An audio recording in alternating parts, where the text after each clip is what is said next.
Assalamualaikum warahmatullahi wabarakatuh. Saya Julia Sapitri. Saya dari kelas Pikom 2B dan di sini saya akan menjelaskan sebuah tradisi dari teori komunikasi, yaitu tentang sosial psikologi. Pertama, saya akan menjelaskan definisinya terlebih dahulu.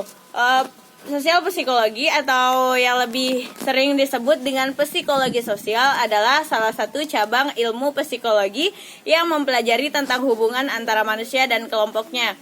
Hal ini dipengaruhi oleh perilaku manusia itu sendiri, sehingga dalam suatu lingkungan akan ada yang namanya pertengkaran, pertikaian, hingga perselisihan. Berdasarkan pengetahuan tersebut, psikologi sosial membuat interpretasi untuk membentuk kepribadian dan tingkah laku manusia agar lebih adaptif dan tepat guna dalam situasi di mana manusia itu berada. Pada sisi lain, adapun konsep dasar psikologi sosial ialah ilmu pengetahuan baru yang sebenarnya mulai dipelajari, dipahami, dan digunakan secara intensif sejak tahun 1930 di Amerika Serikat dan negara lainnya. Selanjutnya, definisi psikologi sosial dari beberapa ahli. Yang pertama itu ada dari Haber-Boerner, yang dimana psikologi sosial menurut Haber-Boerner ini adalah ilmu pengetahuan yang mempelajari tentang bagaimana tingkah laku manusia di lingkungannya dan bersama orang di sekitarnya. Yang kedua itu ada Shaw dan Costanzo. Menurut mereka berdua, definisi tentang psikologi sosial ini merupakan ilmu pengetahuan yang mempelajari tentang tingkah laku individu yang merupakan hasil rangsangan sosial. Yang ketiga itu ada Kim Bal-yong, yang dimana dia mendefinisikan psikologi sosial ini adalah sebagai ilmu psikologi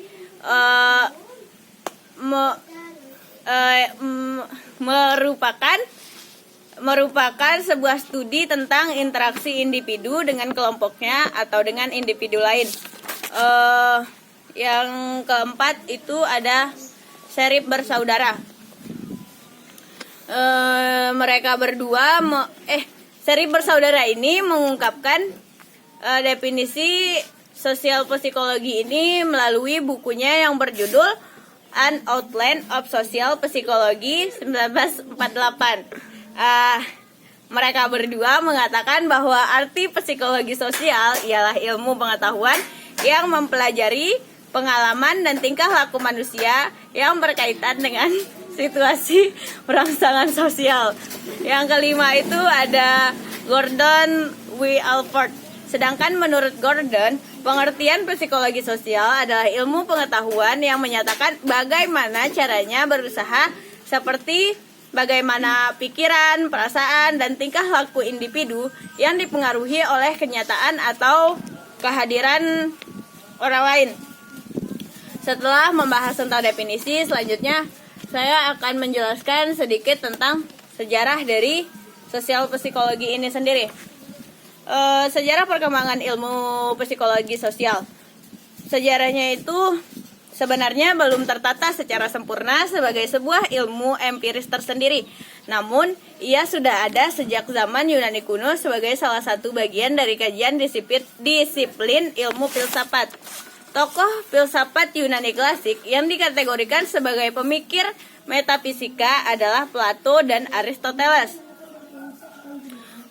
Yang kemudian perkembangan lanjutan dari psikologi ini dapat ditemui pada pemikir filsuf Prancis, yakni Auguste Comte yang hidup di abad ke-19 Masehi.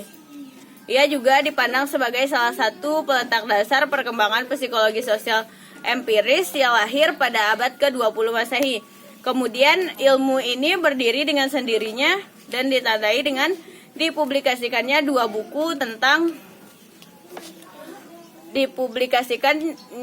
buku tentangnya, yakni Introduction to Social Psychology dan Social Psychology. Di dalam buku itu terdapat banyak topik penelitian yang berhubungan dengan perilaku sosial, topik kemampuan individu dalam memahami emosi orang lain, dan sebagainya. Selanjutnya itu ada konsep dasar psikologi sosial.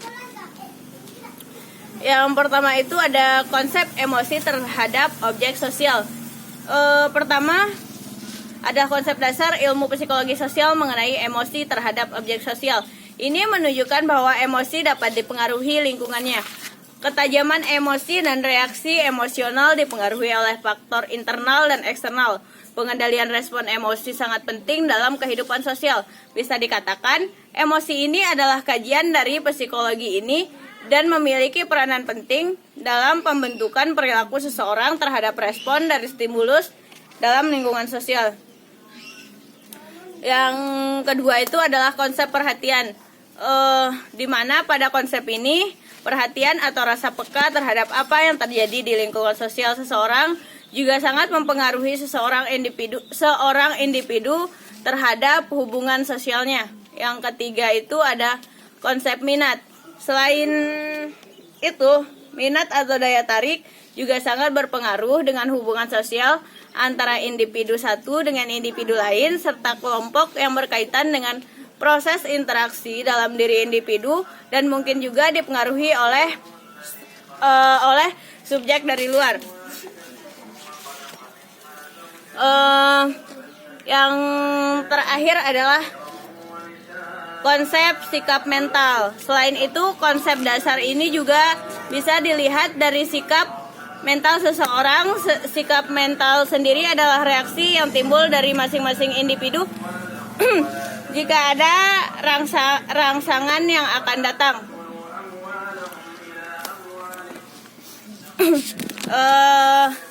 Selanjutnya itu ada teori psikologi sosial. Yang pertama itu teori sosial behavioristik. Teori ini lebih menekankan pada cara individu sebagai organisme membuat respon terhadap stimulus lingkungan melalui proses belajar. Dalam teori ini, hubungan yang terjadi adalah paradigma utama. Menurut John B. Watson, seorang tokoh pendiri aliran psikologi ini, status ilmiah ilmu psikologi manusia menjadi lebih terjamin dengan adanya aktivitas ilmiah oleh prosedur eksperimen seperti pada penelitian psikologi binatang. Yang kedua itu ada psikologi sosial dalam teori Gestalt dan kognitif. Mereka memandang individu sebagai agen yang aktif menerima, memanfaatkan, memanipulasi, serta mentransportasi informasi yang diperolehnya. Selain itu, ini juga mengacu pada proses mental yang memiliki fungsi mentransformasikan semua masukan sensori ke dalam struktur yang bermakna. Selanjutnya itu ruang lingkup psikologi sosial. Untuk ruang lingkup yang satu ini dibagi menjadi 3 bagian. Yang pertama adalah studi tentang pengaruh sosial terhadap proses individu yang dicontohkan seperti studi tentang persepsi, motivasi proses belajar. Yang kedua adalah studi tentang proses individu bersama, misalnya saja tentang bahasa, sikap, perilaku, dan lainnya. Terakhir adalah studi tentang interaksi dalam kelompok, seperti kepemimpinan, komunikasi, persaingan, kerjasama, dan masih banyak lagi. Kemudian salah satu tokoh dari psikologi sosial ini sendiri ada Douglas McGregor, yang dimana beliau menyatakan sebuah teori yang bernama teori X dan teori Y. Teori X dan Y diungkapkan oleh Douglas McGregor yang mengemukakan strategi kepemimpinan efektif dengan menggunakan konsep manajemen partisipasi. Konsep terkenal dengan menggunakan asumsi-asumsi sifat dasar manusia. Pemimpin yang menyukai teori X cenderung menyukai gaya kepemimpinan otoriter dan sebaliknya. Seorang pemimpin yang menyukai teori Y lebih menyukai gaya kepemimpinan demokratik.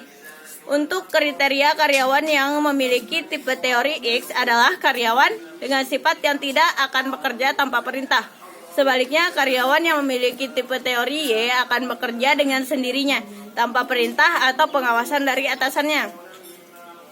Tipe Y ini adalah tipe yang sudah menyadari tugas dan tanggung jawab dari pekerjaannya sendiri. Yang terakhir itu ada karya tulis. Karya tulis dari MC Gregor. Ini yang terkenal adalah The Human Side of Enterprise 1960, Leadership and Motivation 1966, dan The Professional Manager 1967. Dua karya terakhirnya diterbitkan setelah ia meninggal pada tahun 1964. Sekian presentasi yang dapat saya sampaikan. Kurang lebihnya saya mohon maaf. Billahi taufiq wal hidayah. Wassalamualaikum warahmatullahi wabarakatuh.